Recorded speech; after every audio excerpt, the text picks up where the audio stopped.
Un abrazo para vos allá en donde estés y el día en que estés escuchando esto. Gracias por subir por tercera vez aquí a la azotea.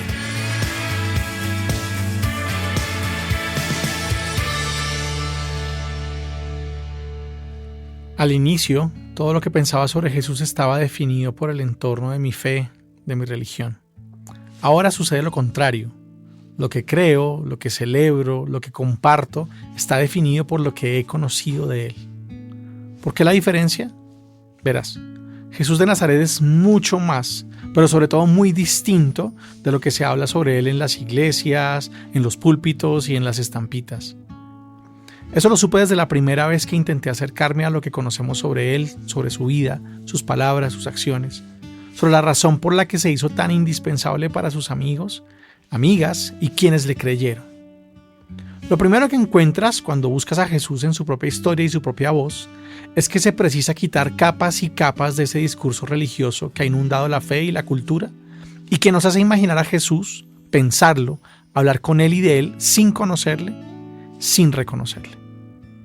Pero Jesús no es una divinidad sobre la que se encuentran leyendas o relatos fuera de lo humano, sino alguien a quien podemos rastrear en este mundo, en esta historia y en coordenadas bien específicas.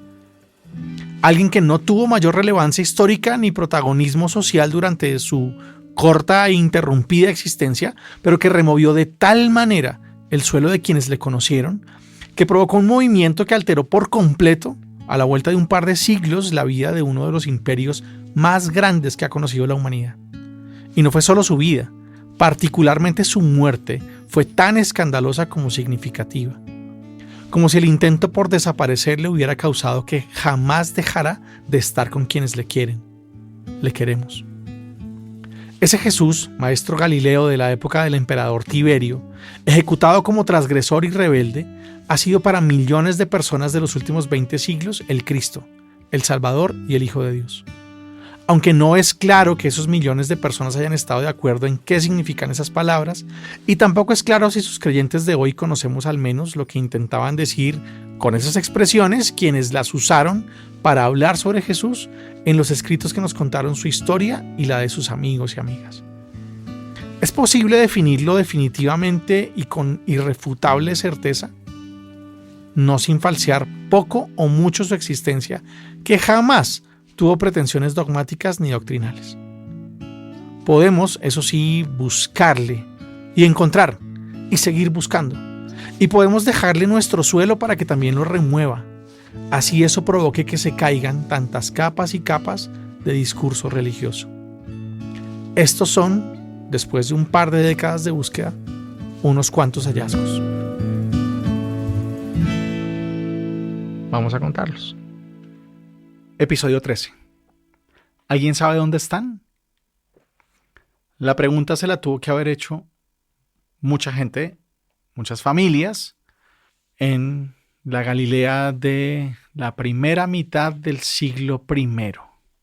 Porque las personas que acompañan a Jesús durante este tiempo de misión y este tiempo de instaurar con convicción eso de lo que él estaba absolutamente convencido, la llegada del reinado de Dios, son personas que no salieron de una caja, no salieron de soplar barro, no salieron de unas casas donde tenían unas familias, donde tenían unos proyectos de vida o tenían al menos unas expectativas que cumplir y que de un momento a otro, según nos cuentan los evangelios, pues lo dejan todo. Y lo dejan todo es todo. Porque la exigencia de la escuela de Jesús es una exigencia compleja, es una exigencia de una radicalidad importante, pero además de un estilo de vida distinto y complejo y difícil. Y era complejo, entre otras cosas, el mismo hecho de salir, el mismo hecho de dejar cosas. Porque estaba prevista un poco la existencia por medio de los lazos familiares y por medio de los lazos de las nuevas familias que se forjaban y por medio de los oficios. Entonces, decíamos en el episodio anterior que uno de los valores más importantes que existe en las familias de esta zona del mundo en el siglo I es la imitación del padre. Es el portarse con los valores del padre y es el portarse con las maneras de ser del padre, del pater familias, del hombre de la casa, del gran hombre de la casa.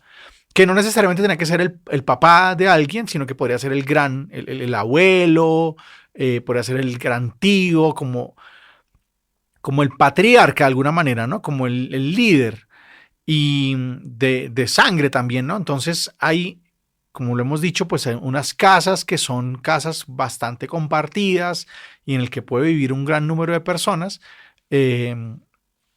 y mucha familiaridad y mucha cercanía también de la familia, como todavía hoy lo vemos en muchísimas poblaciones, en muchísimos lugares, pequeños caseríos en los que, pues aquí están los Martínez y la casa del lado también es de los Martínez, y la casa del lado es del tío Martínez, y la casa del otro lado es de los sobrinos de Martínez, y la casa de la abuela Martínez, entonces todos los Martínez están ahí regados.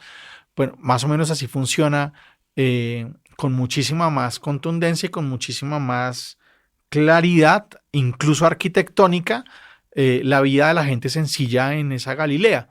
Entonces, esa convivencia supone que tú vas a seguir adelante el camino que está trazado en esta familia, que si aquí somos sembradores, pues tú vas a ser sembrador, vas a aprender, porque lo has venido aprendiendo desde niño el oficio para que sigas adelante con el oficio familiar.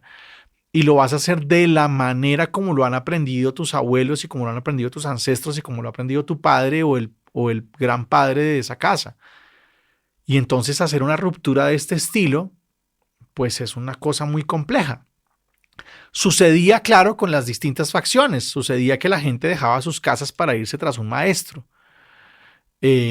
O en el caso de las bandas de resistencia armada al Imperio Romano, los que, guardadas las proporciones de tiempo, llamamos los celotes, pues claro, ellos abandonaban la casa y desaparecían y se volvía a saber de ellos cuando por medio de alguien se comunicaban y enviaban alguna notificación, alguna carta diciendo tranquilos que estoy dedicado ahora a la liberación de Israel, qué sé yo. Pero la existencia con Jesús pues tiene unas connotaciones fuertes porque es una existencia con mucho desarraigo y con mucha simplicidad. No es en términos del bienestar económico, del bienestar, del prestigio, del hacer entrar digamos como una gran escuela, un orgullo para la familia. No lo es de ninguna manera. Podría ser de hecho una vergüenza porque todos eran, Jesús no era un tipo reconocido como maestro para empezar y además con todo este montón de controversias que tenía con los maestros que sí eran reconocidos en los distintos pueblos, pues su escuela no tenía pues buena fama y que un día se levante un hombre y entonces ¿dónde están los hijos? Nadie sabe dónde están y resulta que no, que es que se fueron con Jesús, ¿sí? ¿Dónde está la mujer de la casa? ¿O dónde está la mujer que hacía este trabajo en este lugar? No, ya no está. Y entonces, ¿qué pasó? No, pues que pasó un predicador y lo escucharon y entonces la invitó y ahora ya está en esa escuela. Pero ¿cómo así si en las escuelas no se reciben mujeres? No, bueno, en esa sí. Y eso lo hace muy complejo porque de alguna manera es como un hombre que a su paso van ausentándose personas de los lugares en los que se suponía que iban a estar y desde niños se suponía que iban a estar. No debe ser fácil la fama de los discípulos de Jesús entre sus familias y entre las personas en los pueblos en los que crecieron, porque de alguna manera seguir la escuela de Jesús implica una ruptura y de alguna manera una decepción con el plan familiar. Entonces, también eso implica que el plan de Jesús tenía que ser sumamente seductor, al menos al principio, sumamente seductor, porque este es un hombre que llama él a su escuela. Esa es una diferencia fuerte con otras tendencias y otras maneras de ser escuela en el Israel del siglo I. Jesús no es alguien que admite alumnos, como que yo podía ser, yo qué sé, yo estoy en Cafarnaúm y voy a la sinagoga y yo qué sé, hay un rabí que se llama Shmuel y entonces a mí me gusta la manera como este rabino enseña y la manera como este rabino interpreta la escritura, y yo quiero ser su discípulo, y entonces yo voy y me presento en la escuela del rabino Shmuel y le digo que quiero estar ahí. Jesús no. Así es como funciona normalmente, pero Jesús no. Jesús llama él a la gente. Oye, yo quiero que tú estés. Yo quiero que tú estés. Y sabemos que hay gente que le dijo que sí y hay gente que le dijo que no. Y su escuela se formó alrededor de esas dos respuestas. Seguramente hubiera sido distinta la escuela de Jesús si algunas personas que le dijeron que no hubieran entrado. También sabemos que hay gente a la que Jesús le dijo que no. Oye, yo me quiero ir contigo, yo quiero, yo qué sé, me acabas de curar y mi vida ahora es distinta, ya no estoy revolcándome en un cementerio, yo quiero irme contigo. Y Jesús le dice, no, quédate en tu casa. Ve a tu casa y cuéntale a los de tu casa. Y esa particularmente, que es una historia de milagro, es una historia interesante porque es un hombre que estaba fuera de su casa, ¿sí? Entonces, no es pasar del desarraigo al desarraigo, es pasar del desarraigo al arraigo. Y para los discípulos, del arraigo al desarraigo. Y seguramente la escuela sería otra si ese hombre que alguna vez había sido presa de estas formas horribles del mal y había tenido una vida completamente destrozada, cuando empieza a rehacerla, si Jesús, yo qué sé, le hubiera dicho, sí, dale, vente con nosotros, pues quizá la escuela de Jesús habría sido en algo distinta, pero aparecen los discípulos y las discípulas que él escogió. Los escogió, fueron los que él quiso y los llamó para que estuvieran con él. Y entonces se forma una comunidad. Claro, ¿por qué la pregunta de ¿alguien sabe dónde están? Porque no era la existencia de los maestros y las escuelas rabínicas en ese momento, y mucho menos la de Jesús, como que yo voy, escucho al maestro, tomo nota, hablamos, debatimos, discutimos, llegamos a alguna conclusión o no llegamos a nada, y yo me vuelvo a mi casa y mañana voy a trabajar un rato y por la tarde agarro la Torá y entonces me pongo a leer y entonces voy y rindo un examen. No, si tú vas a ser discípulo de Jesús, tienes que vivir con Jesús.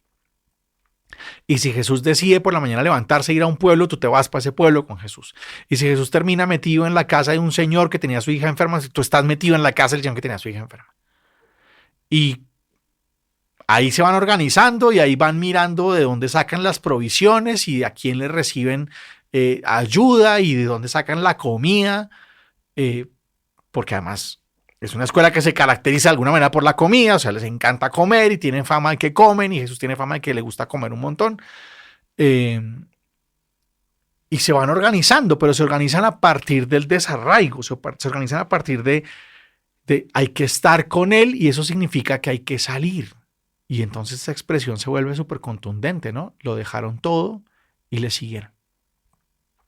Y esa es una manera de acercarse al reinado de Dios, que es el hacerse un colaborador de Jesús.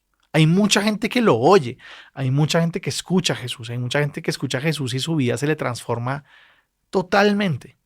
Hay mucha gente que toma las cosas que le gustan, que les llamaron la atención de lo que Jesús dijo, y se vuelven a su casa y hacen cambios en su vida, cambian su relación con Dios, pero siguen en su casa y siguen sembrando y siguen con sus ovejas, o siguen pescando, o siguen comerciando, o siguen recaudando impuestos, lo que sea.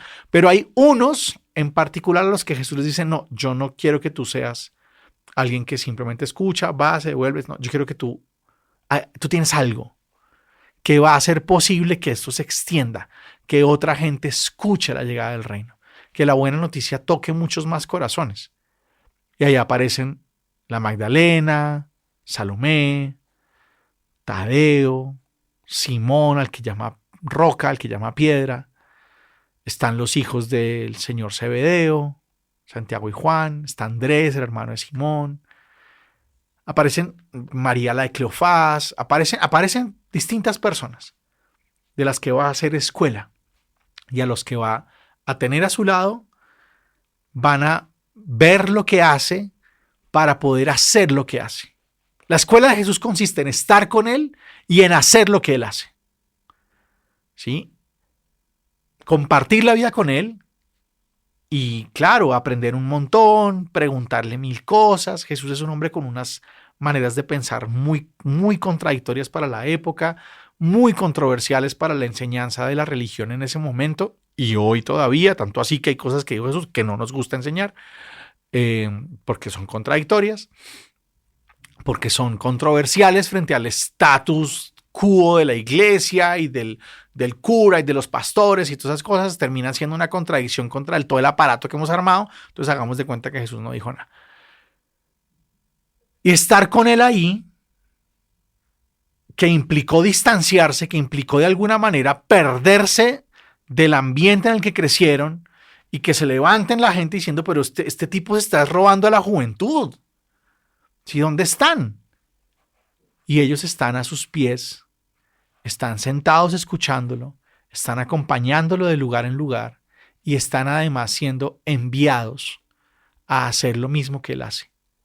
Esta decisión radical de Jesús, de la que hablábamos en el episodio anterior, de no darle tregua al mal, no darle tregua al mal que se expresa en la muerte, en la opresión, en la enfermedad, que se expresa en el malestar interno de las personas, que se expresa en las relaciones rotas, que se expresa en la exclusión, en la marginalidad. A eso que no hay que darle chance, ni un segundo de chance.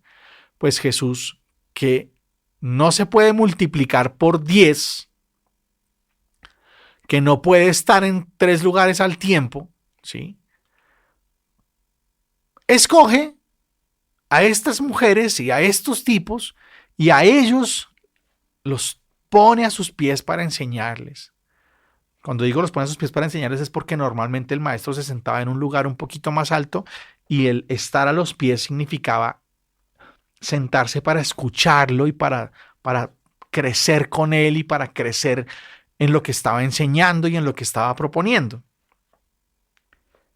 Y se convierten en los suyos, se convierten en su comunidad, se convierten en su escuela, se convierten en su movimiento. Entonces, hay cambios fuertes en la vida de esta gente.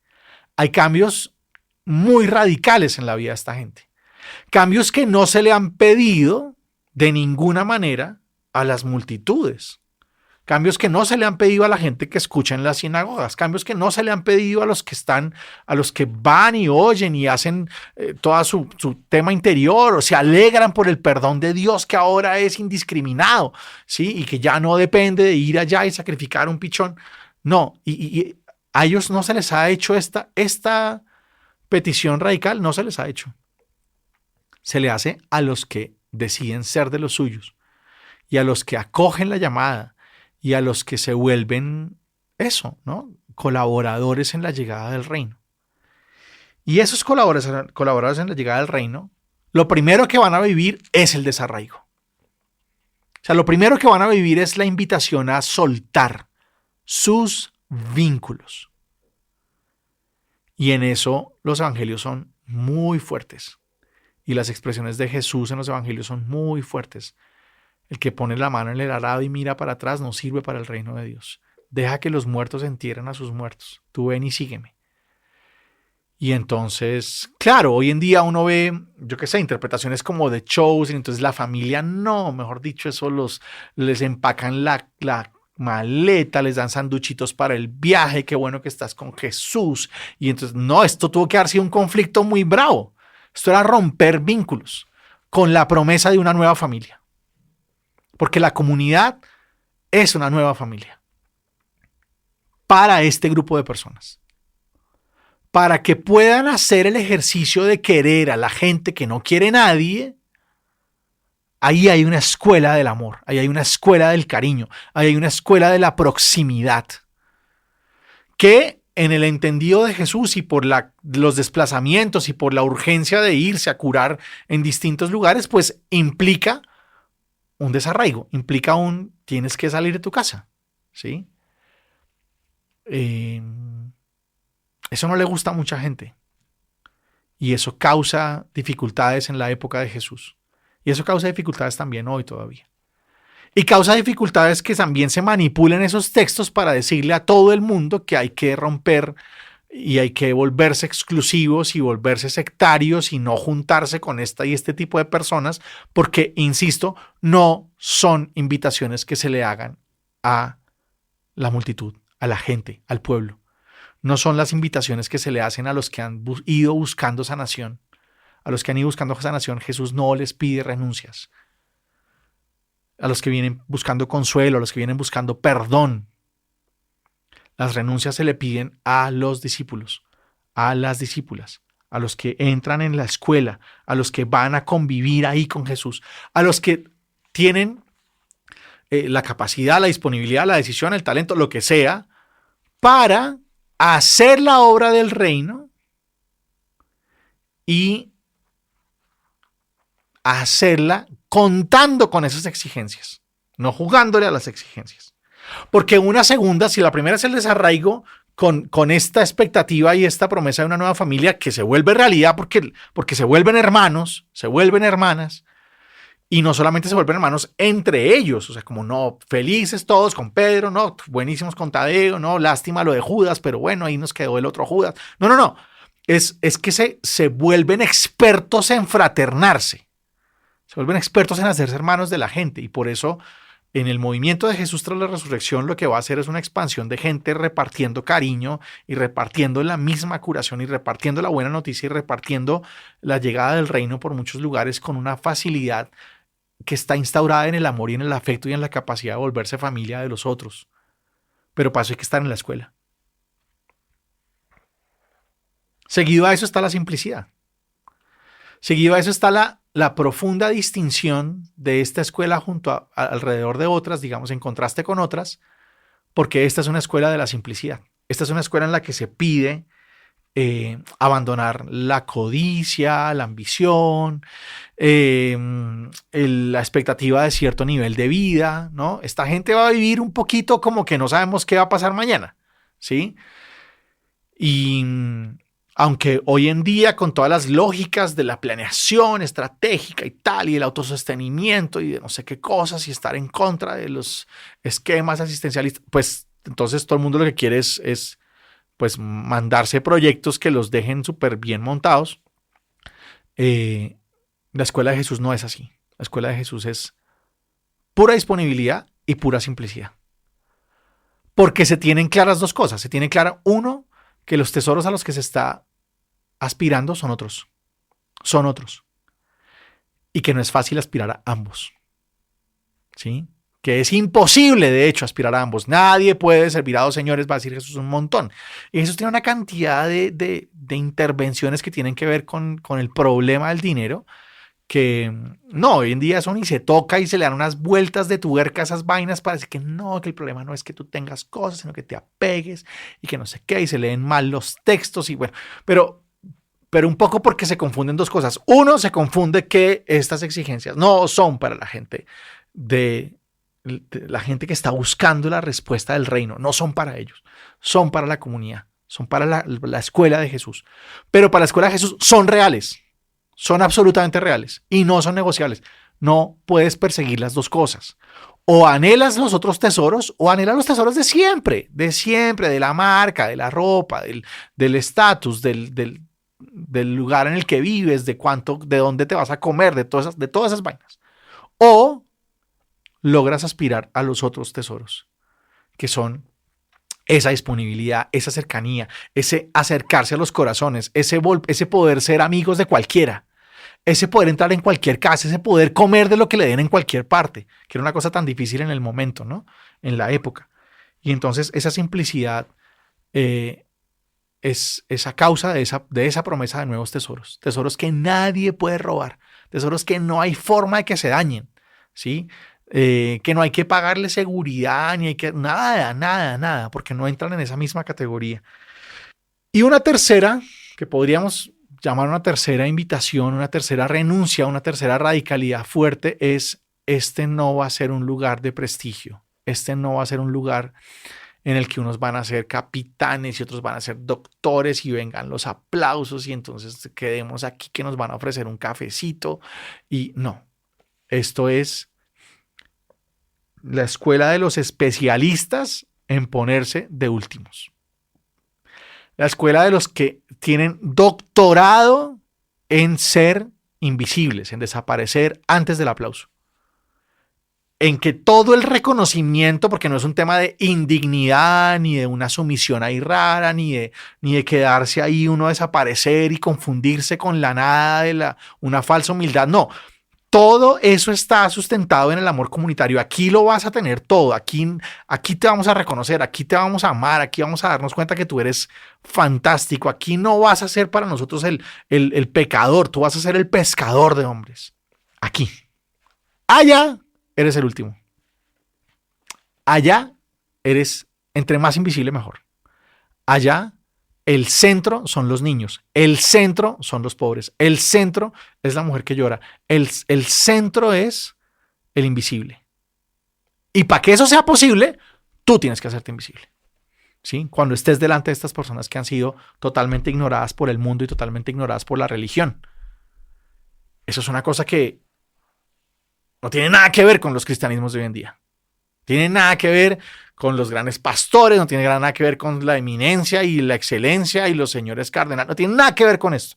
Y la escuela de Jesús está hecha de ese tipo de desprestigio en sentido literal. Aquí no vas a conseguir adulación, aquí no vas a conseguir la admiración de la gente. No vienes por ella. No necesariamente estamos aquí buscando que nos desprecien, porque también hoy en día hay una moda ahí tradicionalista súper rara de vamos a ver cómo logramos que nos odien más esta semana, ¿sí? Haciendo en vivos y vainas, criticando a la gente y odiando a las otras religiones. No. Esta gente no está buscándose el odio gratis, eso es lo de menos. Esta gente está repartiendo amor por doquier, está repartiendo salud por doquier, está intentando transformar las lógicas que hacen que la gente viva sin dignidad. Y entiende Jesús que para eso es importante despojarse de cualquier pretensión. Y es importante entender que la nueva dignidad de esa escuela, de esos discípulos, de esos apóstoles, de esas mujeres enviadas y apóstolas también ellas, no radica en quién te pone un título, cómo subes de nivel, ya no vas a usar esta ropa de este color, sino de esta otra, porque ya alcanzaste otro grado. Y no, nada de eso.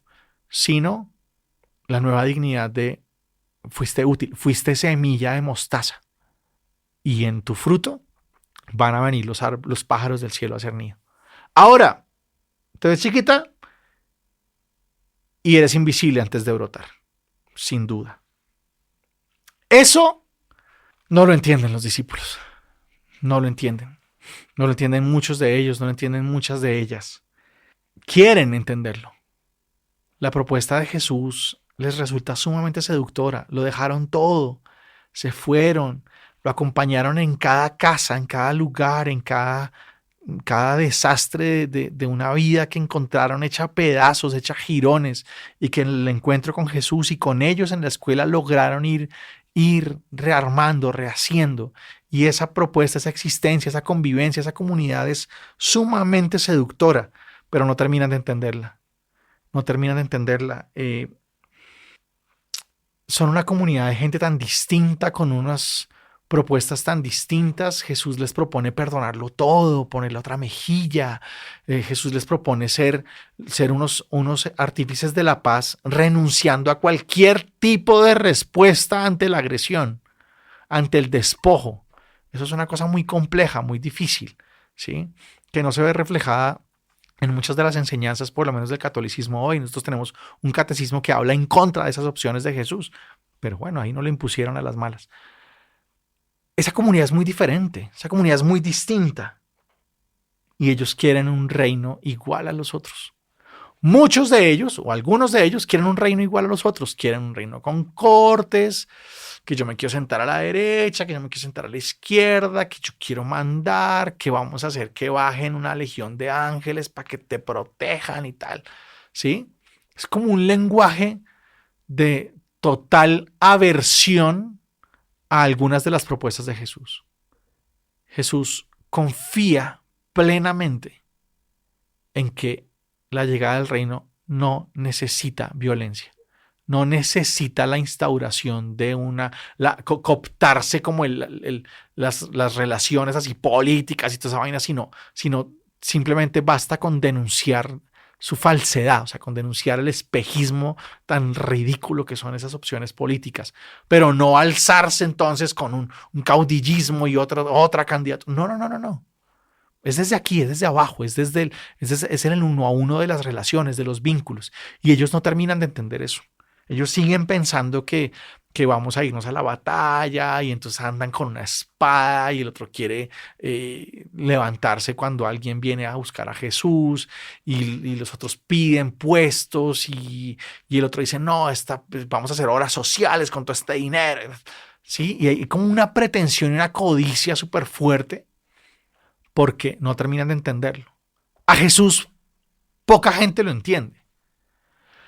De estas grandes multitudes de Galilea en las que fueron sus primeros momentos y todas sus palabras y todos sus anuncios y sus parábolas y esos lugares en los que compartió la comida con la gente y esos lugares en los que por medio de toda su manera de estar con los otros podía transformar vidas enteras, completas, de donde vinieran de la miseria o vinieran de la marginación o vinieran de la enfermedad o de lo que sea, salían transformadas, y en todos esos lugares a Jesús no lo terminaron de entender. No lo terminaron de entender. O lo querían volver un caudillo, o lo querían volver un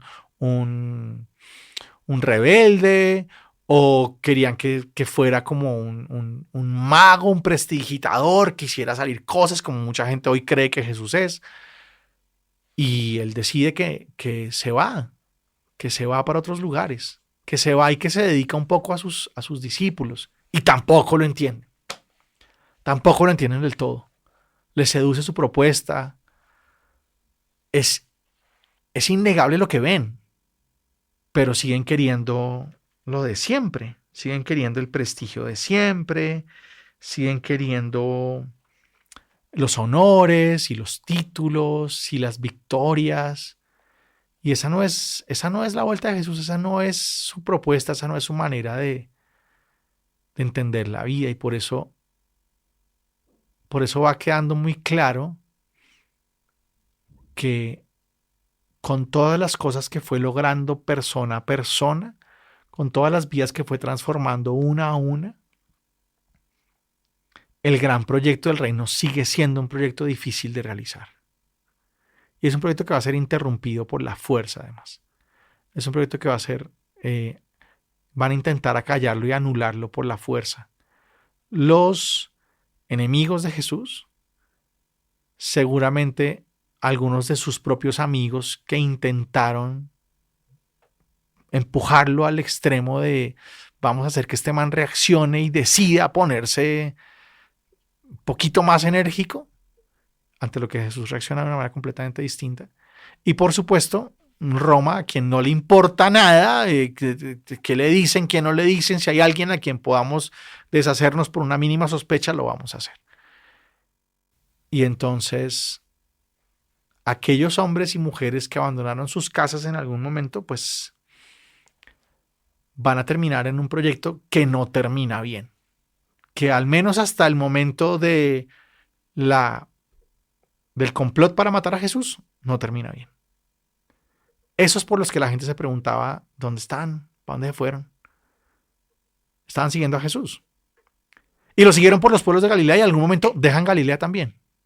Dejan Galilea y se dedican a unas ciudades un poco en la periferia, casi tierras extranjeras, y la escuela, mucha enseñanza de Jesús, mucho uno a uno con ellos, hablándoles del Padre, hablándoles otras parábolas, otras cosas, notando, haciéndoles notar ahí en lo sencillo lo que estaba pasando cuando se encontraban con otro tipo de personas y no terminan de entender.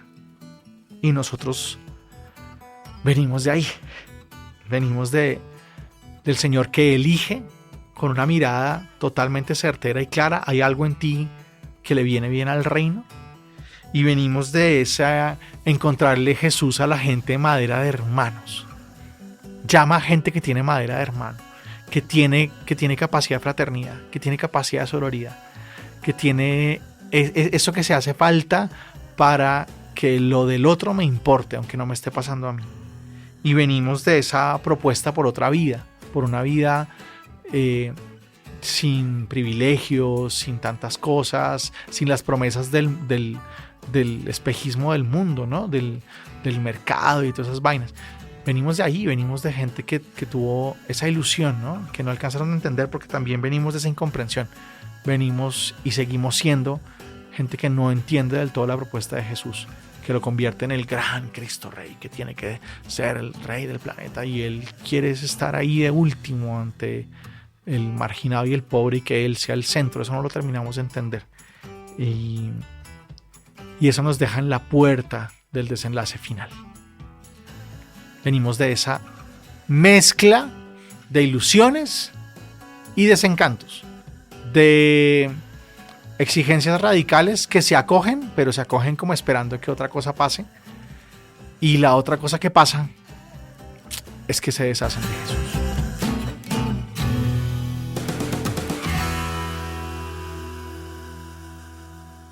Y ahora va un salmito mío.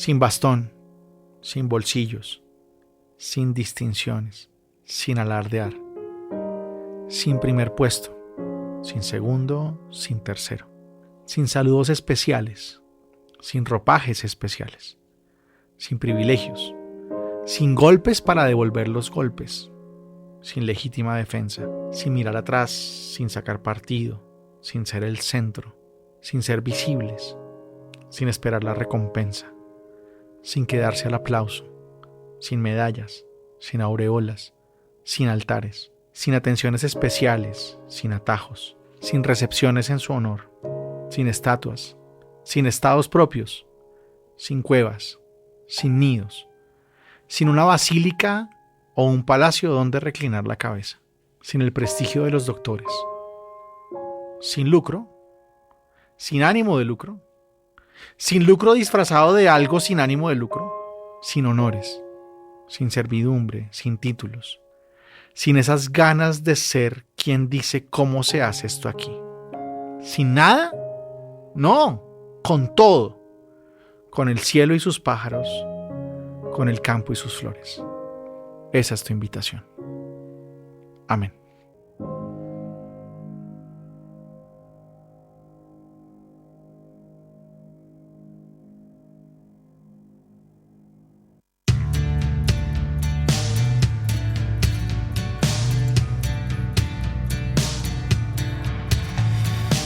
Bien, si algo de lo que aquí hemos contado tiene que ver contigo, es hora de que pienses, abraces y cuentes tu historia desde ahí.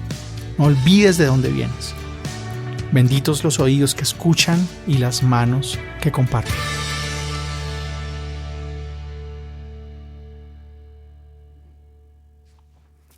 La Azotea Podcast es grabado en Almendro Producciones y es otra de estas piezas llenas del talento